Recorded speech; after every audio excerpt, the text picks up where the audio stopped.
Hello friends, ISST world में आपका स्वागत है। पे बने हुए टैली के आइकॉन को क्लिक करके खोल सकते हैं। आप चाहे तो स्टार्ट बार पे क्लिक करें, यहाँ पे टैली का जो आइकॉन है उसे क्लिक करें आप, तो आपके सामने टैली का इंटरफेस ओपन हो जाएगा।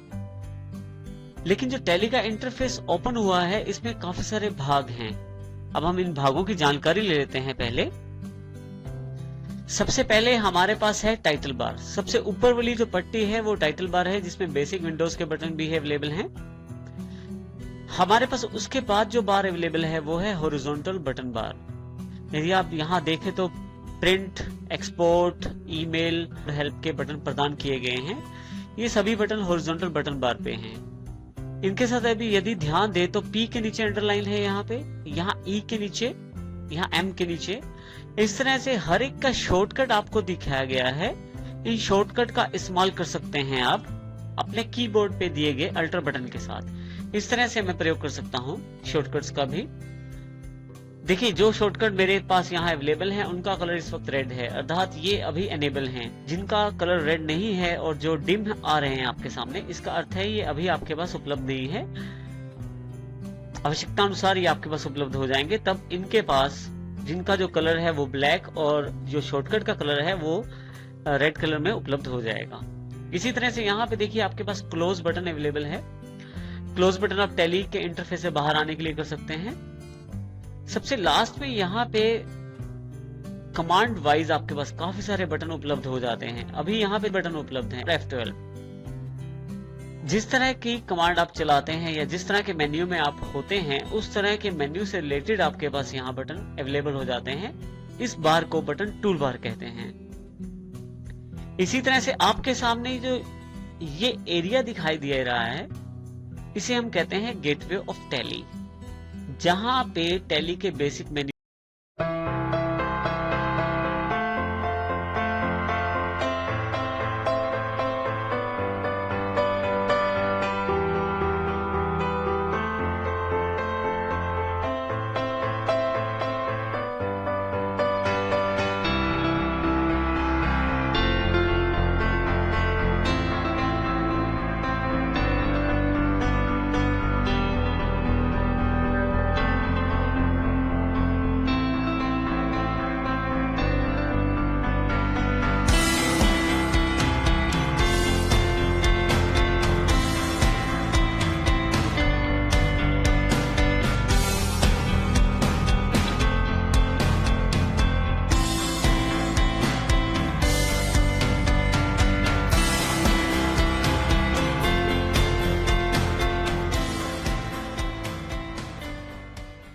को दिखाया जाता है।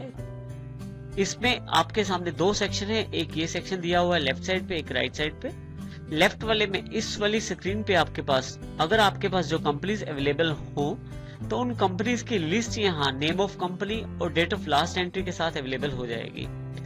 इसी तरह से अगर राइट साइड देखें तो बेसिक कंपनी को बनाने से रिलेटेड बेसिक मेन्यू अवेलेबल है कंपनी इन्फो के रूप में। आप इसका प्रयोग कर सकते हैं कंपनी को बनाने के लिए। इसी तरह से यदि आप थोड़ा सा नीचे आ जाएं तो ये आपके पास टास्क बार अवेलेबल है सबसे नीचे, जो आपको जानकारी देती है आपके टैली वर्जन की और बेसिक जानकारी देती है टास्क बार। इसके अतिरिक्त कैलकुलेटर का एरिया है आपके पास, जहां पे आप कैलकुलेशन कर सकते हैं। इस तरह से आप इन सेक्शंस का प्रयोग करके, इन सेक्शंस की जानकारी लेके टैली को अच्छी तरह से कंट्रोल कर सकते हैं। इस तरह से आप इनका प्रयोग कर सकते हैं। फर्स्ट टाइम जब भी आपके पास टैली ओपन होती है तो सबसे पहला कार्य होता है कंपनी इन्फो मेन्यू के थ्रू कंपनी को बनाना। यदि आपके पास कंपनी है तो उन कंपनीज की लिस्ट यहाँ अवेलेबल हो जाएगी, और यदि आपके पास कंपनी नहीं है तो कंपनी इन्फो जो मेन्यू है उससे आप नई कंपनी बना सकते हैं। यदि आप यहाँ ध्यान दें तो जो मेन्यू है इसमें, उसमें रेड कलर के जो अल्फाबेट्स हैं वो सबसे पहले हैं, और एक तरह से वो शॉर्टकट्स हैं इन सब कमांड्स के लिए। जैसे कि कंपनी इन्फो के अंतर्गत सेलेक्ट कंपनी, जो कि डिम है अर्थात अवेलेबल नहीं है क्योंकि हमारे पास कोई भी कंपनी यहाँ नहीं है। क्रिएट कंपनी, हम नई कंपनी बना सकते हैं जिससे आप कंपनी को बैकअप और रिस्टोर भी कर सकते हैं, और चाहे तो मेन्यू से बाहर भी आ सकते हैं क्विट के द्वारा। जो रेड जो अल्फाबेट्स हैं या रेड जो कैरेक्टर हैं वो एक तरह से शॉर्टकट हैं आपकी कमांड्स के। आप क्रिएट कंपनी पे क्लिक करें, आपके पास कंपनी क्रिएशन के लिए एक बॉक्स अवेलेबल हो जाएगा। यहां आप कंपनी जो आप बनाना चाहते हैं उससे रिलेटेड सारी इंफॉर्मेशन यहां आपको देनी होती है, जिसके पश्चात आपकी कंपनी टैली में तैयार हो जाती है और उसके पश्चात आप उस कंपनी से रिलेटेड सभी एंट्रीज भी कर सकते हैं और उससे रिलेटेड इंफॉर्मेशन भी देख सकते हैं।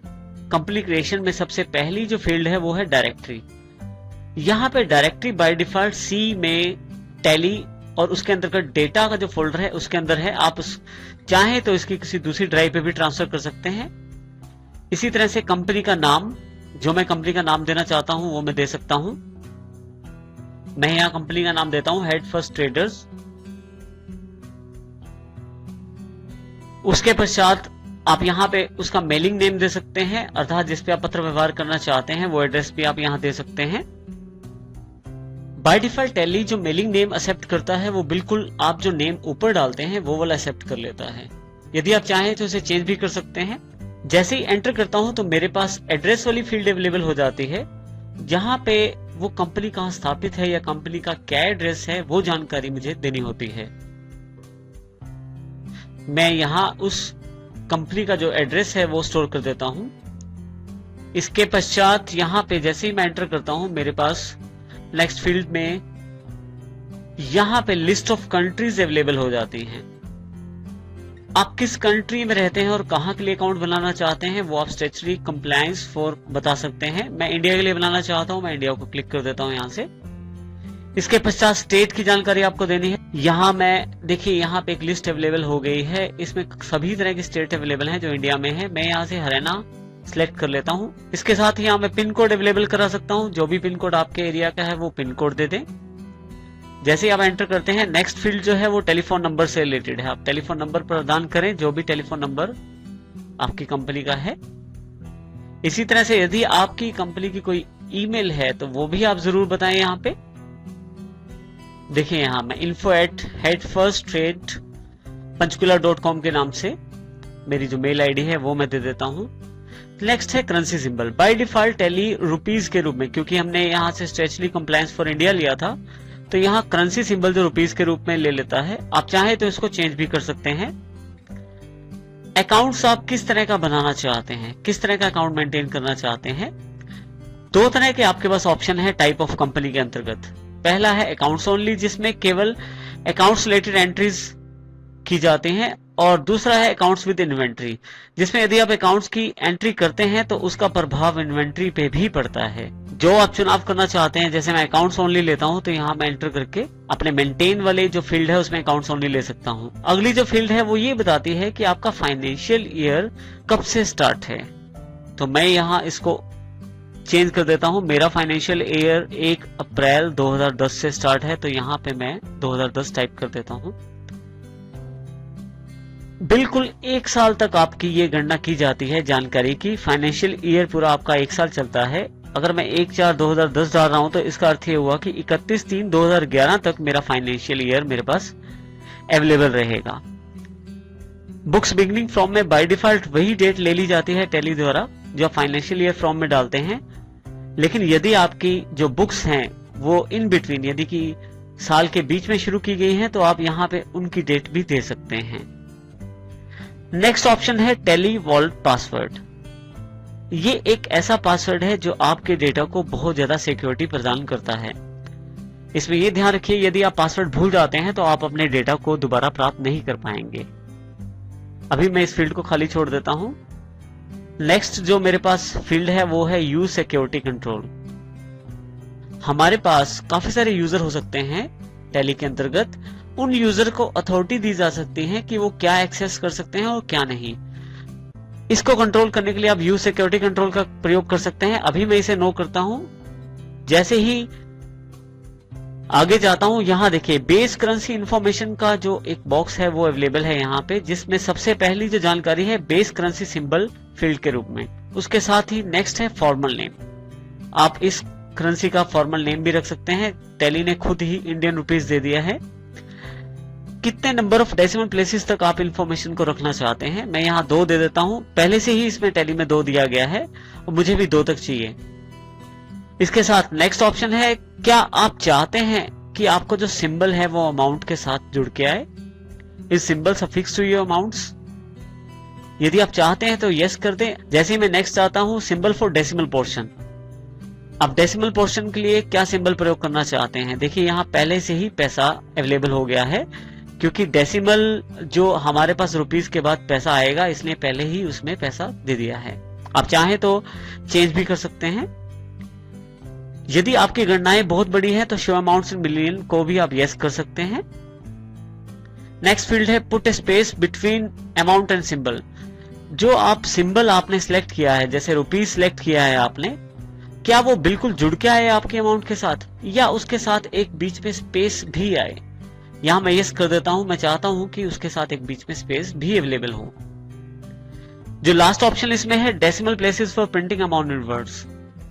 आप कितने डेसिमल प्लेसेस तक चाहते हैं प्रिंटिंग में आपके पास अमाउंट्स और इन वर्ड्स अवेलेबल हो? मैं 2 डेसिमल प्लेसेस तक ही उन वर्ड्स की प्रिंटिंग चाहता हूं, तो इस तरह से मैं ये चुनाव कर सकता हूं। इसके पश्चात जैसे ही मैं एंटर प्रेस करता हूं तो मेरे पास एक्सेप्ट के रूप में एक कंफर्मेशन मैसेज अवेलेबल हो जाता है। मैं चाहूं तो यहां नो करके फिर से यहां अवेलेबल रह सकता हूं। देखिए फिर से पहली फील्ड सिलेक्ट हो गई है। मैं किसी फील्ड में दोबारा यहां पे चेंजेस भी कर सकता हूं।